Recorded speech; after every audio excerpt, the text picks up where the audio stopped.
to the Legal Ledger Sidebar. I'm Jennifer Hardin, and I'm here to talk about sports with my colleague, John Price. Yes, we're here to talk about sports law and specifically how it relates to school districts and some new resources that OSBA has available on this topic. Right, because we just did a series of 4 webinars on sports topics that are loaded with information and resources for school board members and district administrators. What are the topics for the webinars? A lot of great topics were covered. We covered coaching contracts. We had a great session on controlling liability for sports-related injuries for students.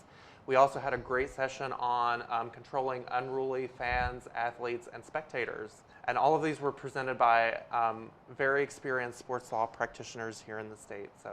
There's also an update from the Ohio High School Athletic Association. Those are all topics that school districts get a lot of questions about. I know we get a lot of questions about them. Can we talk a little bit about coaching contracts? Yeah, I'm glad you picked that one to start. As you know, we get a lot of questions about that on the hotline. So specifically, we get a lot of questions about the 2 types of contracts for coaches. So there are supplemental contracts and pupil activity contracts. And a supplemental contract is a limited contract issued to teachers who are performing additional duties outside the regular duties described in their teaching contract, like coaching. Exactly. And a pupil activity contract is issued to coaches who are not licensed to teach. So basically anyone who is serving in that role who is not a licensed teacher. And one important thing for districts to remember is that the hiring process for those 2 kinds of contracts differ. If the board advertises that it needs a coach and the district wants to hire a qualified teacher who applied for the position, the district would issue a supplemental contract. But if no teachers apply, the board can pass a resolution saying that they offered the position to licensed staff, first to those employed by the district and then individuals who are licensed who don't work for the district, and no one applied for or accepted the position. And if the board passes that resolution, it can open up the position to any non-teaching employee.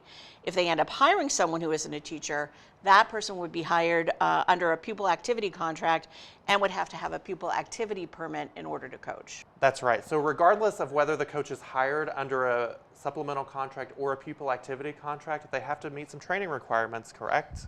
That's right. There are a whole range of training requirements for coaches in Ohio, including training on handling possible concussions, first aid and safety, and sudden cardiac arrest. So another thing that districts need to be aware of are the statutory requirements for renewal and non-renewal of both types of contracts. So can you talk about that a little bit? Yeah, I have a question for you actually. What happens if the superintendent recommends re-employing a coach under either kind of contract and the board doesn't agree? Great question. So in that situation, regardless of the type of contract, the board does not have to accept the superintendent's nomination, and they do not have to renew this individual's employment. And there are lots of other things that districts have to consider with respect to coaching contracts, aren't there? Exactly. So for instance, one thing that some of our viewers might not be aware of is that districts need to be tracking the hours of their coaching employees.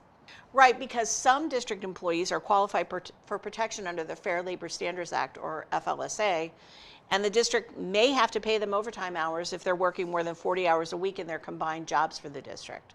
Yeah, really the key question is whether or not these employees are exempt under the Fair Labor Standards Act. So teachers, for example, are exempt from FLSA, but other district employees who are not exempt may be entitled to overtime, meaning that the district needs to count their hours.